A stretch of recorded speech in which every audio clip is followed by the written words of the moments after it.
Okay, now that we got it dry, what we're going to do is we're going to choose, since I left off with 1500 grit, what we're going to do is choose our compound. And the compound, there are a number of them, and just because the bottle says 3M doesn't mean that you have to use 3M. You can use any kind of rubbing compound as long as it's to start off with, a relatively coarse compound. The coarse compound, what I have here now, is Perfect Cut. It's actually Perfect Cut 3. It's made by the makers of 3M. It really does a good job. I've used it for years. There are other ones also that I've used. They just, just takes a little bit longer to cut through the dullness and make it shine. So what we're going to start off with, what I'm going to show you here, is Perfect Cut 3. It's a white compound. It's not as coarse as what they have here, the Perfect Cut, or Perfect Cut 2. This is a more coarse compound. This is more or less a lighter compound, and then you got your glazing, what you use for getting swirls out and things of that nature. We'll go over all that, but the first thing I want to go over here is your difference in pads. These make a difference, and keeping them clean also will save you a lot of time. What you want to do is start out with a white pad. Now these have Velcro on them. You don't have to get this type. These are the more expensive type. Actually, the foam is more expensive, but we're doing it the poor man's way, so this is what we're going to use. What I've got here is just it's like a Velcro. It sticks on the buffer, just like this. Shove it on there real good. Make sure it's nice and tight. Alright, that's good for that. That'll work. Now, what I'm using here, this is a Makita. It's a pretty good, decent one. I got a Milwaukee too. That works really good. This particular one I use because it's lighter weight, and my arm don't break as much as when I'm using this. But you can use a Milwaukee. You can use even your $30 generic one that you'd buy anywhere. The main thing you want to do is make sure that the surface is clean, both surfaces. So we're going to start off with the white buffing pad. Keep in mind the yellow is for more or less glazing and taking swirls out and things of that nature. At least that's what it's described in the industry as doing.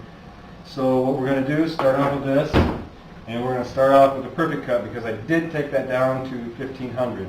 Now if I would have left off taking it down to say 1000 grit or something of that nature, yeah, I would have come off with the big boy here and tried to cut it even quicker.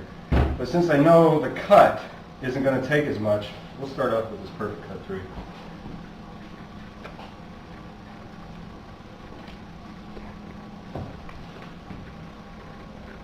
Alright, psych, I'm not going to do it just yet. Hang on just a second. These are tack cloths.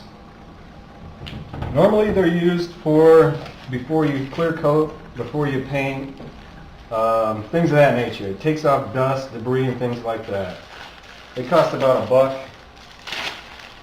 What we're going to do, now I've seen a lot of guys in shops just take this like this, throw it up there and wipe something up. It's not really considered how it's done. In the years that I've been doing this, what you want to do is you want to fluff your tack rag out like this. Just fluff it out a little bit. Lay it down on there. Now what this is doing, it's going to ensure me that for sure there is no dirt that I'm going to be grinding into the paint while I'm buffing this out. Didn't take off much, but that's alright. I know that there's microscopic dirt there that this took off that's not going to interfere with my buff. And this is it. Just spread a little of this on. And it's been used quite a bit. Nozzle's clogged.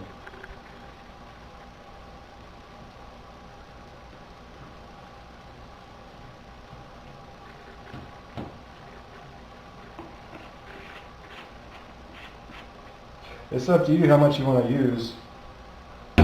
My suggestion would be use enough that you know you're not going to burn it. Now you can do this with either the buffing pad or a rag or something of that nature. What I would suggest, if you're doing this, do just a 2 to 3 square foot section at a time, because you really don't want to bite off more than you can chew at one time, and it does get overwhelming.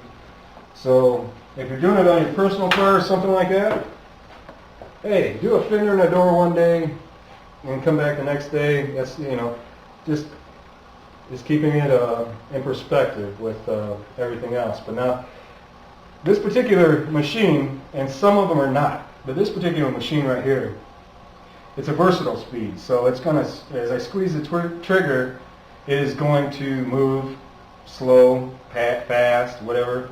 Some of them are not like that. If you have one that's just a single speed buffer, what I would suggest doing is starting off up here and coming down on it. Okay. Now what you're going to see me do is I'm going to go ahead and get this done real quick, and basically you can watch my rhythm and how I go over it and getting it done. And keep in mind, keep your tape on the edges, because those are the first high points and the low points that will burn. And when you burn something, it's really, really hard to go back and try and recover from that burn. What do you mean by burn? Well, this clear coat, in essence, is only put on so many mils thick, if that. And it depends on what shop it comes out of, or if it's coming out of the factory and it's a baked on finish, it's pretty well thick. But burn, what I mean is, if I were to take this tape off and I was buffing this out, and I would come over the edge like this because it's a little dull over here on the edge, well, what I would do is, by going over this edge right here, this buffer is going in this direction, it's going to slap right into that high point right there. And what that's going to do is create a burn. And what I mean by that is it could either, it does paint damage. So, and that's what you really don't want. So by putting a 1/4 inch piece of tape, or even a 1/2 inch piece of tape over this, after you pull the tape, you can easily go over it by hand and polish that out by hand, so that you don't have to worry about the buffer burning the high and the low points on your automobile. Anyway, we'll get started here and we'll see what it looks like.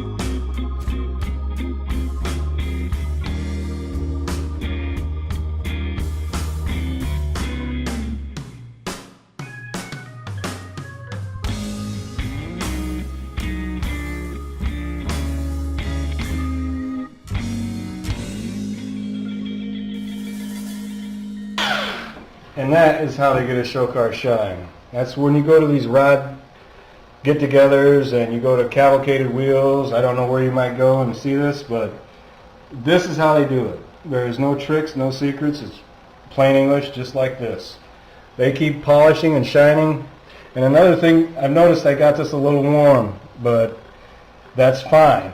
As long as you don't stay in one spot and keep grinding that one spot down, you're fine. Just move on to the next spot, and you don't want to really have any dry spots like this here. I don't want to go over that again without putting more polish down. This stuff up here I want to hit, and I can smear it back into this spot if I still see some scratches or some light debris or something of that nature. I can still drag polish from this area and bring it back down.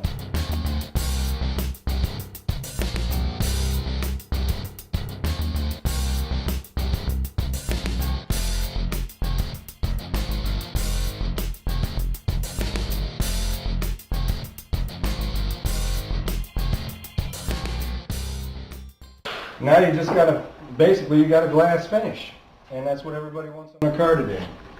A glass mirror-like finish. Now this is a gold, so outside, it's going to make a difference. But your darker colors, your darker pigments like black, dark blue, dark red, it's going to bring the oxidation out of the paint as well as give it a very mirror-like shine.